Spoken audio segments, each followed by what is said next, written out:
Hi friends, അസ്സലാമു അലൈക്കും. Welcome back to my channel.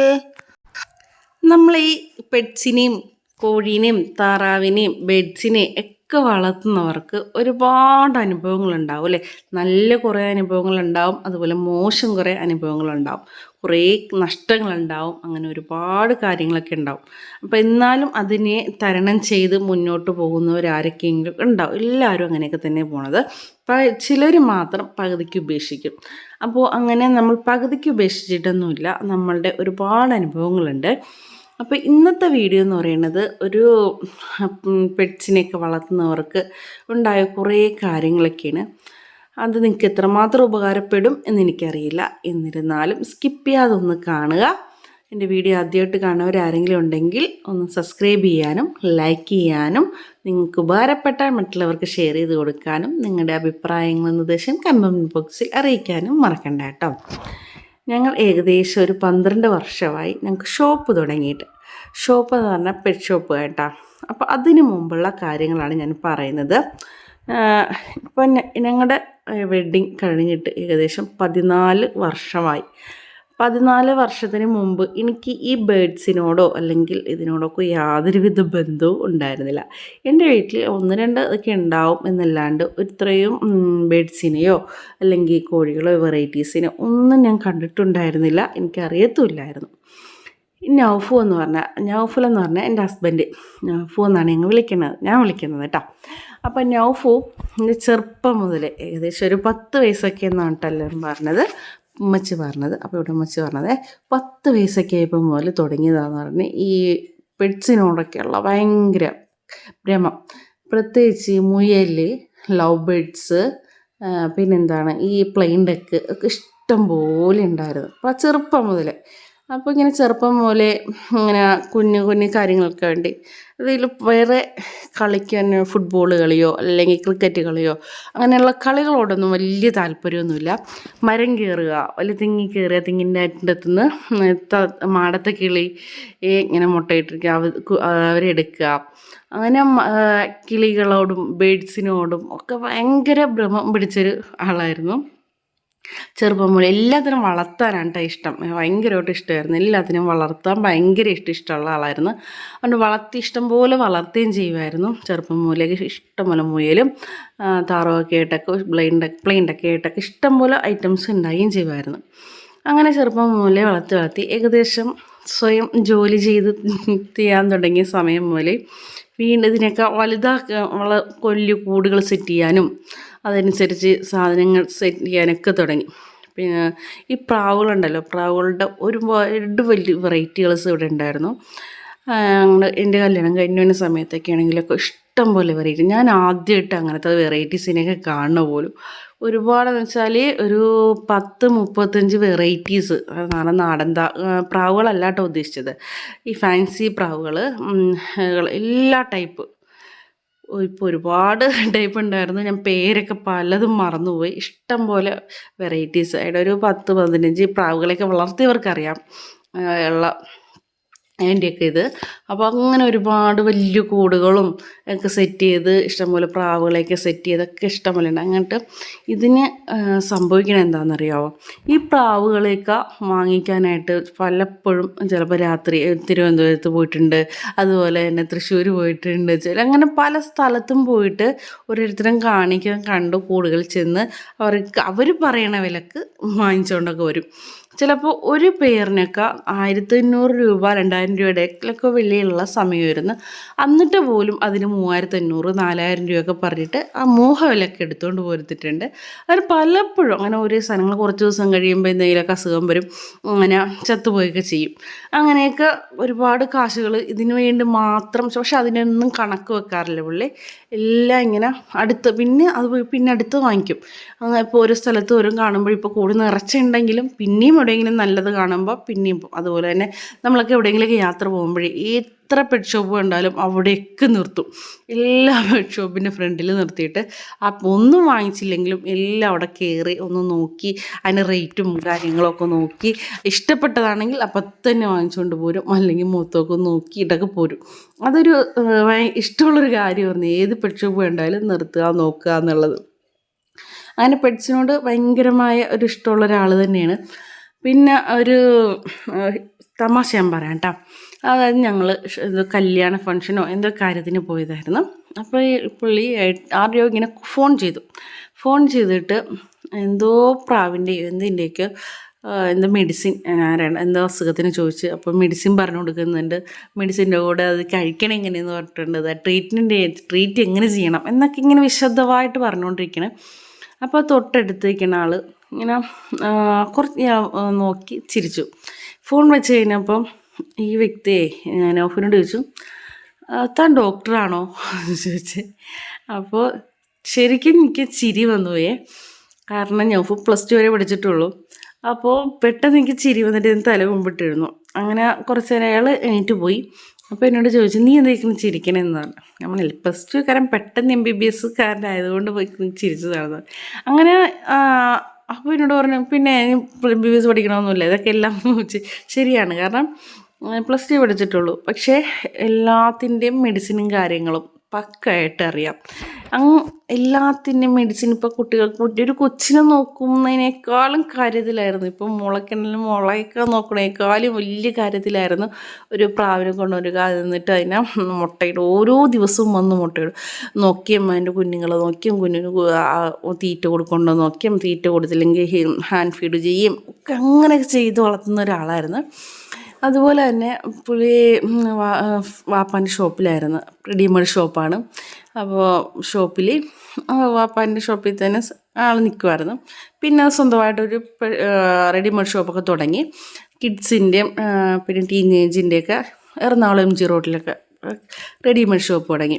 അപ്പോഴും പുള്ളിക്ക് വലിയ സങ്കടമായിരുന്നു. എന്ന് വെച്ചാൽ രാവിലെ 9 മണിക്ക് കടയിൽ പോകണം, രാത്രി 9 മണി കഴിഞ്ഞ് ഷോപ്പ് പൂട്ടുള്ളൂ. അപ്പോൾ വീട്ടിൽ വരുമ്പോൾ ഏകദേശം 9:30 മണിയൊക്കെ കഴിയും. അപ്പോൾ ഇതുങ്ങൾക്ക് നോക്കാനുള്ള ടൈമില്ല ഉള്ള വലിയൊരു സംഭവമായിരുന്നു. കടയിൽ നിന്ന് വന്നത് തന്നെ എങ്ങനെയാണെന്ന് അറിയാം. കടയിൽ നിന്ന് വന്ന് ചിലപ്പോൾ ടോർച്ച് മൊബൈലിൽ ഫോണിൽ നല്ല ക്ലാരിറ്റിയുള്ള ടോർച്ചൊന്നുമില്ല. അപ്പോൾ അന്ന് വീട്ടിലേക്ക് വരിക, അകത്തേക്ക് കയറുക, അപ്പോൾ തന്നെ ടോർച്ച് എടുത്ത് പുറത്തേക്ക് പോകും. എന്നിട്ട് ഈ കൂടുകളിൽ ചെന്ന് നോക്കി. അത് ഇന്നും നിർത്തിയിട്ടില്ല. ഇന്നും അതെ, വീട്ടിലാദ്യം ഇന്നിപ്പോൾ മൊബൈൽ ഉള്ളതുകൊണ്ട് വീട്ടിലേക്ക് കയറലില്ല. കയറും മുമ്പേ എന്ന് ചെന്ന് എല്ലാ കൂടുകളിലും ചെന്ന് ഒന്ന് നോക്കി അത് ഞങ്ങൾക്ക് സേഫാണോ എന്നൊക്കെ നോക്കിയിട്ടേ വരത്തുള്ളൂ.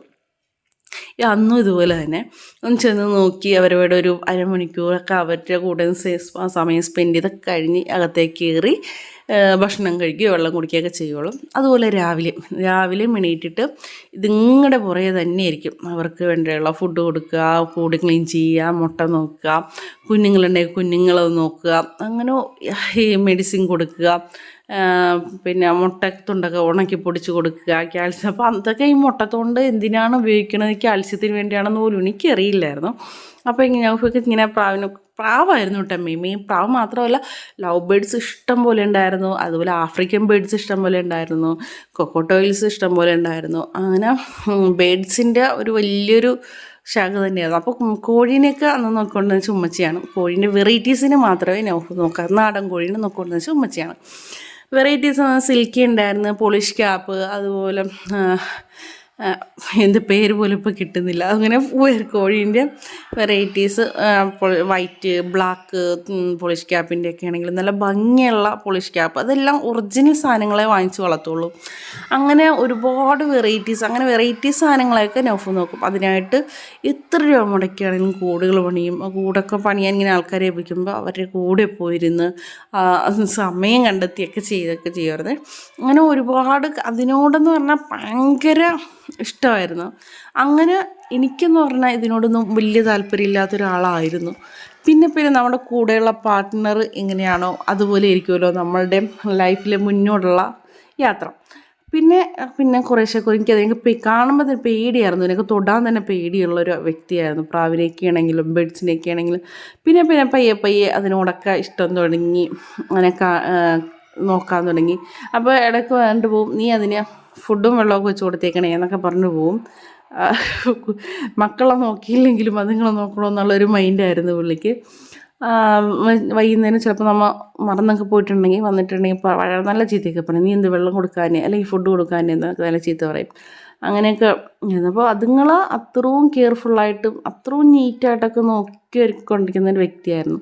അങ്ങനെ ഇതിനോട് പിന്നെ ഭ്രമം കൂടി ലാസ്റ്റ് നമ്മൾ റെഡിമെയ്ഡ് ഷോപ്പൊക്കെ നിർത്തി. ഇതിന് ശേഷമാണ് പിന്നെ പെറ്റ് ഷോപ്പിലേക്ക് വന്നത്. എന്നോടൊന്നുകൂടെ പറഞ്ഞു, ഞാൻ ഇനി പെറ്റ് ഷോപ്പ് ഇടാൻ പോവാണ്. പെറ്റ് ഷോപ്പിനെ കുറിച്ചുള്ള ഒരു ഇടാൻ പോകണമെന്ന് പറഞ്ഞപ്പോൾ ഞാൻ ആകെ അങ്കിലാപ്പോയി. പെറ്റ് ഷോപ്പോ, ഇതിനെക്കുറിച്ച് സാധ്യതയെക്കുറിച്ചോ അല്ലെങ്കിൽ ഇത് എത്രമാത്രം സക്സസ് ആവും ഒന്നും അറിയില്ല. ഞാൻ പിന്നെ ഇടാൻ പോകണം. ആദ്യം ഞാനൊന്ന് പകച്ചെന്ന്, എന്തിനാ ഇപ്പം അങ്ങനെയെന്നൊക്കെ ചോദിച്ചു. പിന്നെ ഞാൻ ഫുൾ സപ്പോർട്ട് ചെയ്തു.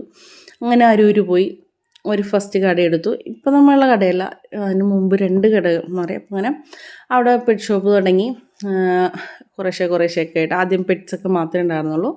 പിന്നെ ഫിഷ് തുടങ്ങി, പിന്നെ ഫുഡ് എടുത്ത്, അങ്ങനെ അതിൻ്റെതായ എല്ലാ ഐറ്റംസും തുടങ്ങി. ഇപ്പോൾ ഏകദേശം ഒരു 12 വർഷമായി നമുക്കതിൻ്റെ യാത്ര തുടങ്ങിയിട്ട്. അതിൻ്റെ ഇടയ്ക്ക് നമുക്ക് ഏറ്റക്കുറച്ചിലുകൾ ഒരുപാട് ഉണ്ടായിട്ടുണ്ട്. നല്ലപോലെ ഉയർച്ചയും ഉണ്ടായിട്ടുണ്ട്, ഇപ്പോൾ നല്ലപോലെ താഴ്ചയുമുണ്ട്. അങ്ങനെ ഒരുപാട് കയറി ഇറക്കത്തിലുള്ള ഒരു ലൈഫായിരുന്നു. അങ്ങനെ കോഴി നമുക്ക് വളർത്താൻ വേണ്ടി, കോഴികൾ മാത്രമല്ല കേട്ടോ, ഈ ബേഡ്സിനെയൊക്കെ വളർത്താനും സേനേനൊക്കെ വേണ്ടിയിട്ട് ഒരുപാട് യാത്രകൾ ചെയ്തിട്ടുണ്ട്. ഇപ്പം ഞങ്ങളാണെങ്കിലും ഒരുമിച്ച് ഒരുപാട് സ്ഥലങ്ങളിൽ, ഒരുപാട് ഫാമുകളിൽ, അതുപോലെ ഒരുപാട് വീടുകളിലൊക്കെ പോയിട്ടുണ്ട്. പിന്നെ ഞാൻ ആദ്യം എല്ലായിടം പോകുമ്പോൾ ഞാൻ പോകുമായിരുന്നു. ഇപ്പോഴാണ് കേട്ടോ നമ്മളങ്ങനെ പോക്കും. മക്കളൊക്കെ മോനൊക്കെ ആയ പിന്നെ അങ്ങനെ പോക്ക് കുറഞ്ഞു. ബാക്കി ആദ്യം എന്ന് വെച്ചാൽ എവിടെയാണെങ്കിലും ഞങ്ങൾ ഷോപ്പൊക്കെ ചെയ്യാൻ പോകും. തൃശ്ശൂരാണെങ്കിലും എവിടെയാണെങ്കിലും ഞങ്ങൾ ഒന്നിച്ച് പോവുകയൊക്കെ ചെയ്യും. അപ്പോൾ പിന്നെ വേറൊരു കാര്യം പറയാം കേട്ടോ. നമ്മൾ ഇതിനൊക്കെ ആയിട്ട് തൃശ്ശൂർ പോകാറുണ്ട്, മണ്ണുത്തി അവിടെയൊക്കെ പോകാറുണ്ട്. നമ്മുടെ ഇവിടെ നിന്ന് നല്ല ലോങ്ങാണ്, മണ്ണുത്തി പോകാറുണ്ടായിരുന്നു. അതുപോലെ കോഴിക്കോട്, തിരുവനന്തപുരത്തൊക്കെ പോകുമ്പോൾ ഞാൻ പോയിട്ടില്ല. അങ്ങനെ എവിടെയാണെങ്കിലും പാതിരാത്രി ആണെങ്കിലും ചിലപ്പോൾ 1 മണി 2 മണിയൊക്കെ ആവും ഇതിനൊക്കെ എടുത്തിട്ടൊക്കെ വരുമ്പോഴത്തേക്കും. തനിച്ച് യാത്ര ചെയ്യുക, അല്ലെങ്കിൽ ആരെങ്കിലും കൂടെ, ചിലപ്പോൾ ആരെങ്കിലുമൊക്കെ കൂടെ ഉണ്ടാവും, അല്ലെങ്കിൽ തനിച്ചാണെങ്കിലൊക്കെ പോകും. ഇങ്ങനെ ഇതൊക്കെ ചെയ്യും. പിന്നെ ഇതിനോടുള്ള ഒരു ഇഷ്ടമാണല്ലോ നമ്മൾ യാത്രയെ ഓരോ കാര്യങ്ങളും ചെയ്യുന്നത്. നമ്മൾ ചെയ്യുന്ന ജോലിയോടുള്ള ആത്മാർത്ഥത വരുന്നത് ശരിക്കും നമ്മൾ ആ ജോലിയോട് ഇഷ്ടപ്പെടുമ്പോഴാണ് വരുന്നത്. നമുക്കൊരു ഇഷ്ടമില്ലാത്തൊരു ജോലിയെ നമുക്ക് അടിച്ചേൽപ്പിച്ചാൽ തന്നെ എത്ര ചെയ്താലും ചെയ്യാൻ പറ്റില്ല. ഒരു ആത്മാർത്ഥത അതിൻ്റെ അകത്ത് ഉണ്ടാവില്ല. അത് നമുക്കൊരു ബിസിനസ് ചെയ്യുമ്പോഴും എന്ത് ചെയ്യുമ്പോഴും അല്ലെങ്കിൽ നമുക്കൊരു ഇഷ്ടം വേണം. അപ്പോൾ അങ്ങനെ ഇഷ്ടപ്പെട്ട് ഇറങ്ങിയ ഒരു ഫീൽഡ് തന്നെയാണിത്. നമ്മൾ ബിസിനസ് മാത്രമായിട്ട് കാണുന്ന ഒരു വ്യക്തികളല്ല. അതുകൊണ്ട് നമ്മൾ ചെറുപ്പം മുതൽ ഒരു വളർത്തുക എന്നുള്ളൊരു ആഗ്രഹത്തിൽ നിന്നാണ് ഈ ഒരു ഷോപ്പിലേക്ക് വന്നത്. വളർത്തി ഒരുപാട് എക്സ്പീരിയൻസ് ഉണ്ട്. എന്തൊക്കെ അതുപോലെ മെഡിസിൻ എല്ലാ കാര്യങ്ങളുടെ മെഡിസിൻ അത്യാവശ്യം നന്നായിട്ട് അറിയാം. പിന്നെ ഷോപ്പിലേക്ക് തുടങ്ങിയപ്പോഴത്തേക്കും അത്യാവശ്യം വേണ്ട എല്ലാ മെഡിസിനും കാര്യങ്ങളും നമുക്ക് ആ ഷോപ്പിൽ വരുന്നവർക്കാണെങ്കിലും, അപ്പോൾ ഈ വളർത്തുന്നവരൊക്കെ ആണെങ്കിലും ഒരുപാട് മുമ്പേ നിരന്തരം എപ്പോഴും കോൾസ് വരും. ഇപ്പോൾ നമ്മൊരു യാത്ര പോവുകയാണെങ്കിൽ യാത്രേൻ്റെ ഒരു ദിവസമാണെങ്കിൽ നമ്മൾ യാത്ര ചെയ്യുമെങ്കിൽ ആ ഒരു ഫുൾ ഡേ കംപ്ലീറ്റ് ഈ കോളുകളായിരിക്കും ശരിക്കും കൂടുതൽ. നമ്മൾ കൂടെ ഇരിക്കുന്ന വ്യക്തികൾക്ക് ശരിക്കും നമുക്ക് ദേഷ്യം വരും. കാരണം ഈ അപ്പം കോൾ വന്നു വന്നെങ്കിൽ അതിനുള്ള അസുഖത്തിൻ്റെ മെഡിസിൻ എന്താണ്, ഇതിനുള്ള മെഡിസിൻ എന്താണ്, അതിനെന്താ ചെയ്യേണ്ടത്, ഇതിനെന്താ ചെയ്യേണ്ടത്, അങ്ങനെ ഇഷ്ടംപോലെ കോളുകൾ ഇങ്ങനെ നിരന്തരം വരുന്ന ഒരു വ്യക്തിയായിരുന്നു. ശരിക്കും ഈ ഒരു ഫീൽഡിൽ ഇപ്പോൾ തകർച്ചയുടെ കാലഘട്ടമാണ് കേട്ടോ. അതായത് ഈ ബേഡ്സിന്, കോഴികളുടെ കാര്യമല്ല പറഞ്ഞത്, പ്രാവിൻ്റെയും അതുപോലെ ബേഡ്സിൻ്റെ ഒക്കെ ഡിമാൻഡ് പോയി. അത് ശരിക്കും കൊറോണ സമയത്ത് വന്ന ഓൺലൈൻ ബിസിനസ് തന്നെയാണ് അതിന് പ്രധാന കാരണവും വന്നത്. അതുവരെ പ്രാവുകളെയും ബേഡ്സുകളെയൊക്കെ ആൾക്കാർക്ക് ഒരുപാട് ഇഷ്ടമായിരുന്നു. അതിനെ വളർത്തി ഒരുപാട് ഡിമാൻഡുള്ള സമയമായിരുന്നു. അതൊക്കെ കഴിഞ്ഞ് ഈ കൊറോണ കാലം കഴിഞ്ഞപ്പോഴാണ് ഇതിനോടൊക്കെ ഉള്ള ഒരു ഇഷ്ടം പരമാവധി എല്ലാവരും കുറഞ്ഞത്. അതിനൊരു മെയിൻ റീസൺ എന്ന് പറയുന്നത് ശരിക്കും നമ്മുടെ ഈ മൊബൈൽ തന്നെയാണ്. മൊബൈലുമായിട്ടുള്ള അറ്റാച്ച് കൂടിയതും അതുപോലെ ഓഫർ കൂടിയതും നമുക്ക് ഈ മൊബൈലുമായിട്ട് ടൈമും കൂടുതൽ സ്പെൻഡ് ചെയ്യാൻ തുടങ്ങിയത് തന്നെ ശരിക്കും കൊറോണ കാലം കഴിഞ്ഞതുപോലെയാണ്. അതുപോലെയാണ് നമ്മുടെ ഈ സാധനങ്ങളോട് പ്രാവിനെ വളർത്തലും അതുപോലെ തന്നെ കിളികളെ വളർത്തലും ഒക്കെ കുറയാൻ തുടങ്ങി.